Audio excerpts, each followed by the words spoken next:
So according to the United Nations, more than half of the world's cultural treasures are in Italy. Hello and welcome, potential business owners. My name is Guillermo Gutierrez.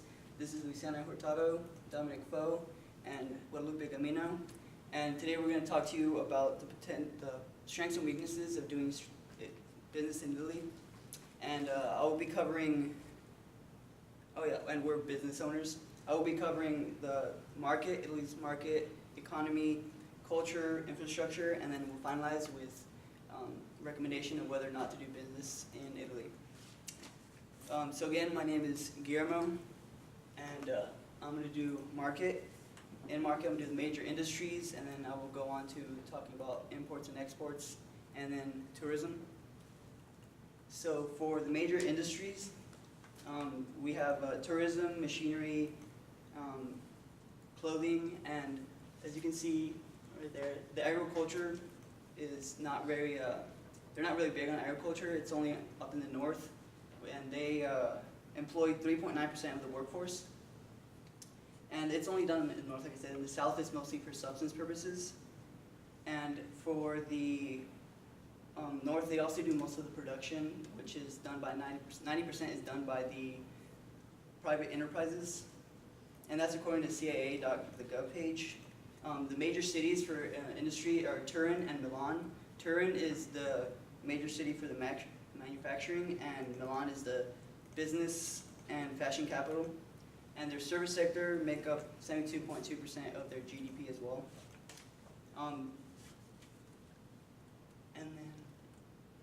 Now I'll move on to imports and exports. So for imports, they last year, 2015, imported 391.2 billion goods, and that's according to CAA.gov. And they depend mostly on their raw materials from their imports for the industry.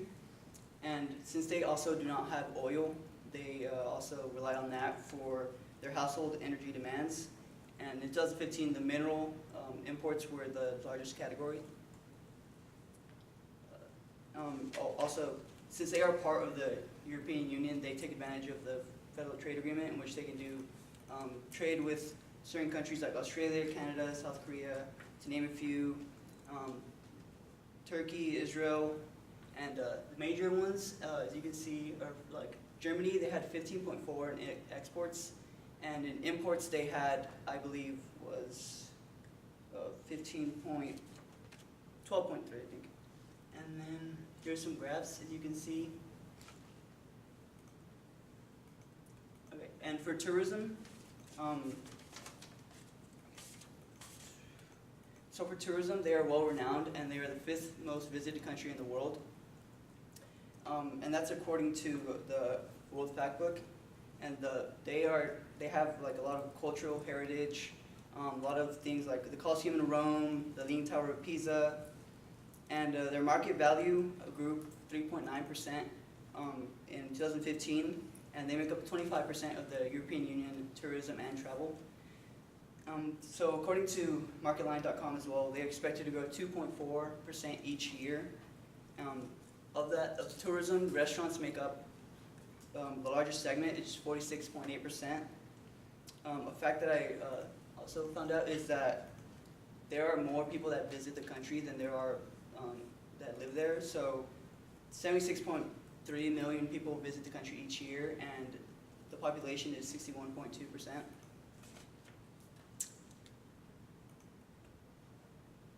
In conclusion, in recap, I talked about the major industries, the machinery and imports, and the value. And now I will hand it over to my colleague.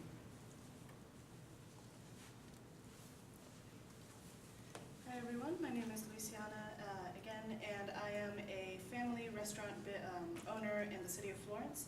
And today I will talk to you about Italy's culture by talking to you about some Italian customs, the Italian family structure, as well as everyone's favorite Italian food. So starting off with the customs, every country has their own kind of separate list and rules of different customs that they follow, and while you may be excused if you accidentally insult your host, you definitely won't be invited back again. Now, good day versus hello to strangers. Good day and a firm shake of the hand is reserved for strangers. If you don't know someone, it is not polite to say hello, because is reserved for people that you know well, for family, for friends, but good day, good night, good afternoon, all the goods are reserved for strangers and people you don't know. Unless the stranger initiates the hello, then you can say hello back. Shaking hands, again, shaking hands is very formal, and for strangers and for people you don't know, that is like the main way that people say hello and good night and all that. For kissing, according to Just Landed, kissing between family is always a given.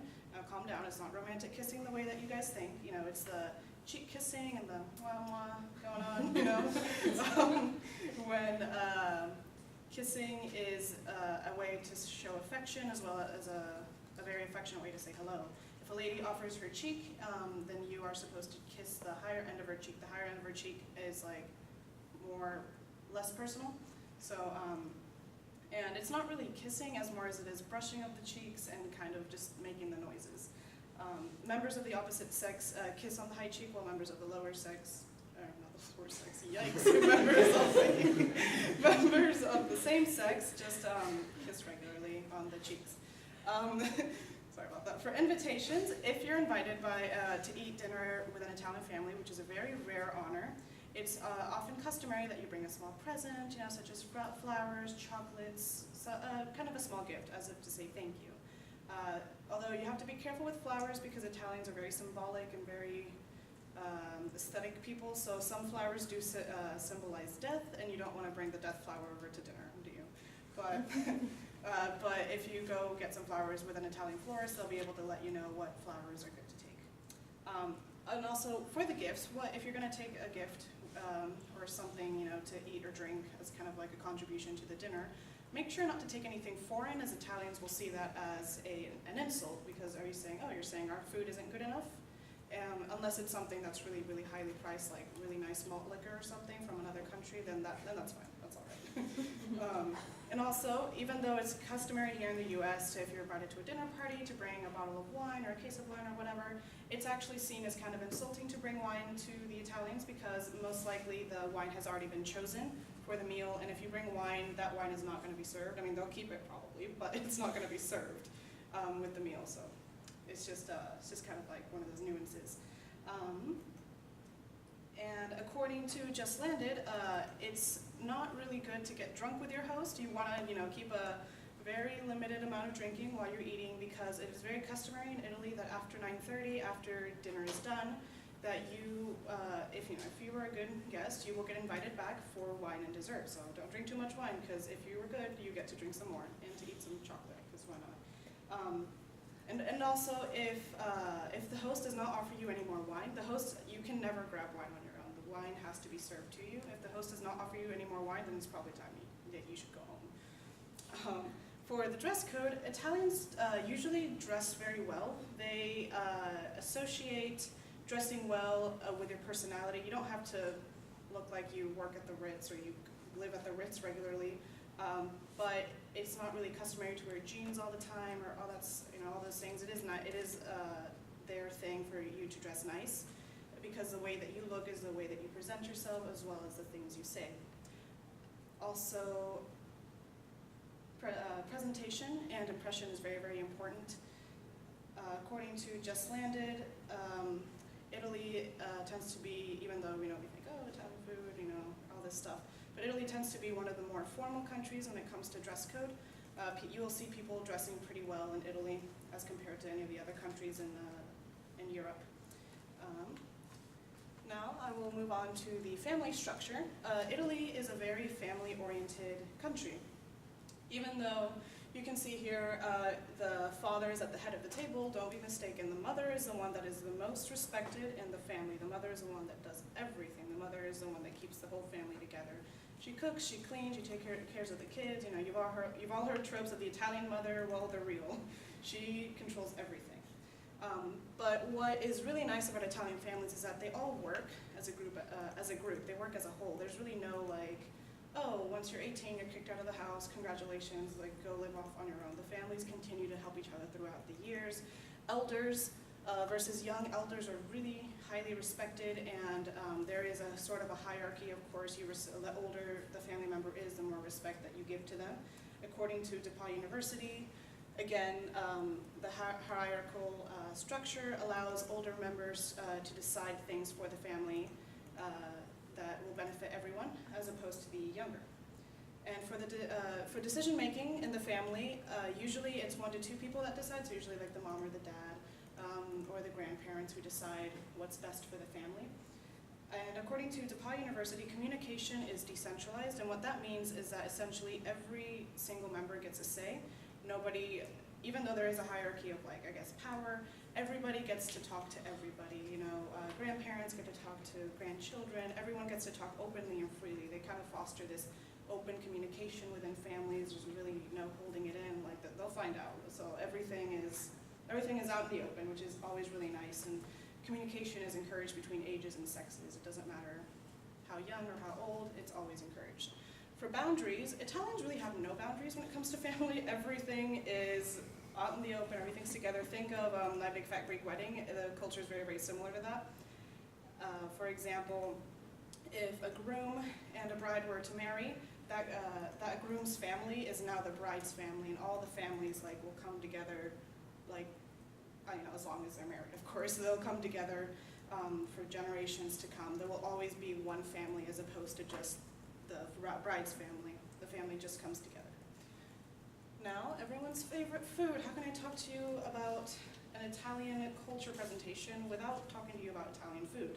According to your guide, there is about 50 to 60 different kinds of shapes of pasta, and I didn't even know that. And that's just a reduced number from 250 to 260 back in the 1600s, and that's incredible. Pasta is just the staple of Italian food. Pasta is served with different kinds of meats and sauces, and every single kind of pasta, you know, long, short, stuffed, depending on the shape, will coordinate with a different meat and a different sauce.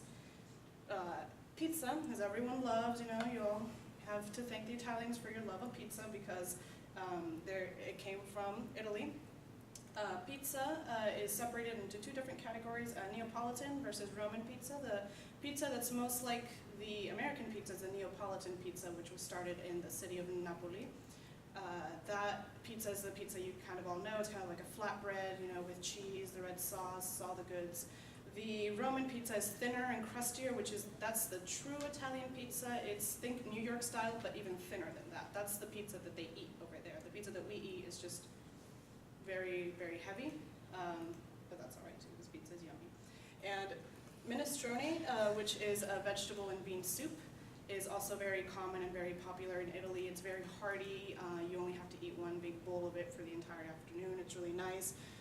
Meat and fish dishes, since Italy is on the Mediterranean, a lot of their dishes incorporate oysters and clams and all kinds of seafood. According to your guide, since the agricultural sector is bigger in the north, there is a lot of cheese and a lot of very dairy-like things like Parmesan cheese. Parmesan cheese is so big there you won't even believe it. And desserts. Gelato, tiramisu are some of the most popular Italian desserts. They also have many, many other desserts. And a little fun fact about tiramisu is tiramisu is used with coffee, you know, like with like coffee grounds and kind of like coffee flavor. Back in the long, long day ago, tiramisu was usually made for night workers or women of the night because they needed that extra pick-me-up to keep going and keep working. Just a little fun fact. and of course, to wash down everything, espresso is highly common to have after a meal, after a heavy meal, and it's usually not had right after the big meal. It's usually had like 30 minutes after or sometime after, but it's encouraged for you to drink coffee or after. And honestly, what makes Italian food so attractive is that it's so easy to make. I guarantee you all of your family has one pasta dish that they know how to make. Italian food is so simple and it's so good, and it's honestly just such a rich cultural thing that Italy has. And in conclusion, I talked to you all about the customs, some of the Italian customs, some of the faux pas that you should or shouldn't do, as well as the family structure of Italy, as well as the food. Thank you. Now I will pass over to my colleague. Hi, I'm Dawn. I am an Italian contractor, and today I'm going to talk to you a little bit about the infrastructure that Italy has. I'm going to start off with architecture, transportation. Alright, so for architecture, I could go on and on and on about Italian architecture. It's known for being amazing, so many beautiful pillars, the statues, the fountains, all of that. I'm just going to bring up a few that are really, really old and some that are more of the tourist attractions, and then one that is brand new. So to start off, I'm going to butcher all the names. I will tell you that ahead of time. The first one, the Palatine, is the stadium, and it was actually built for the Emperor Domitian, and that was around 51 AD. It's known as a stadium because that's the biggest part that is still left, is the stadium. The rest of it is all in ruins. They could not do anything to fix it. It's so old, no one ever tried to keep it up, so it's just into the ground now. The only thing that actually stands is the stadium, and that was a 2-story high thing around a big stadium and a garden in the back where the king could go when he wanted. Then secondly, the Basilica of Santa Sabina, there we go. Yeah, I don't know how to say it. It was built in 422 AD. That is actually restored, so when you go today, it's an actual building. And it's known to be the most, it's the best church of the early Christian churches in Rome that is still up to date. So when you go, it is actually a church. They have the big wooden doors. They are not the original wooden doors, but they are big. They have Bible scenes on them. They're very pretty, beautiful. They're very sturdy and bulky. They tried to copy the same ones, but over time it got a little more elaborate, which is why they're so beautiful, but they were big and sturdy doors way back then. And then the Colosseum, you all know the Colosseum. So that was around this, I think it was around 70 AD. The Emperor Vespasian, I don't know, he is the one who actually tried to get it made, but he died before it was actually finished. So his son Titus is the one who opened it up with the 100 days of games, with the gladiators and the lions and all the exotic things for people to come and watch and see. So this was actually restored a little bit up until this point, but now they're really, really trying to save it because they realize that with how much time it's being put into it, it's probably just going to kind of, deteriorate some more. So a lot of people that are actually Italians that are wealthy are putting a lot of their own money into it so that it can be restored and people will continue to come and try to see it. The last one is Palazzo Lombardi. It's the brand new one, and it was built in 2011. It's only 536 feet tall, which is tall for Italy. It's the 4th tallest building, but they purposely built it at that height, so it's just a little bit higher than the mountains, so you can see the mountains all around the area. So you can see the rivers and everything, but they just didn't want it to be one of those really big gaudy buildings where it stood out more than the actual landscape. And it actually has a kind of curved side, and it's very glassy. It's really pretty. It looks very new. Well, it was built in 2011. Okay, so now I'm going to talk to you about traffic and transportation. This is literally just me telling you how to stay alive in Italy, because they are very aggressive drivers. So, to start off, aggressive driving. You have to be aware at all points in time. There's always someone who's not going to use their blinkers, who's going to speed by you, all that kind of stuff. You have to just assume that they know the roads better and that they're going to do whatever they can to get there as fast as they can, using all kinds of shortcuts, even if it involves cutting you off multiple times. Like, it's dangerous. The second thing that I'm going to talk to you about is obeying the speeds, because it wasn't enforced until pretty recently. The cops didn't really care, but then, it kind of became a stereotypical joke that, in Italy, the speeds are a joke. And so now the cops actually enforce them, so you need to be really careful about that. They will pull you over, they will take you into the station. It's a really big ordeal over there. The second thing I'm going to talk to you is about beware of the ZTLs, and those are zone of limited traffic. We don't really have these here in the United States. They tried to put one in New York, but it got shot down. So in all the big cities, they only allow so many cars in, and to do that you have to have a permit. So if you go there and you don't realize this ahead of time, you won't get the permit in time to actually go into the city. It takes a pretty long time to actually get the permit. As a tourist, you can get the permit pretty easy because they want you to go in and see the sights, and they know that you'll spend more money than just an average person who lives in Italy. It'll be around $60 ahead of time, but if you get there last minute, it can be anywhere from $200 up. So that is something you need to be aware of. Also, it's going to be $9 per gallon of gas, but they also sell it by the liter. So it's very expensive to have a car, so you have to take that into account. It might be cheaper for you to take the trains or the buses or anything like that.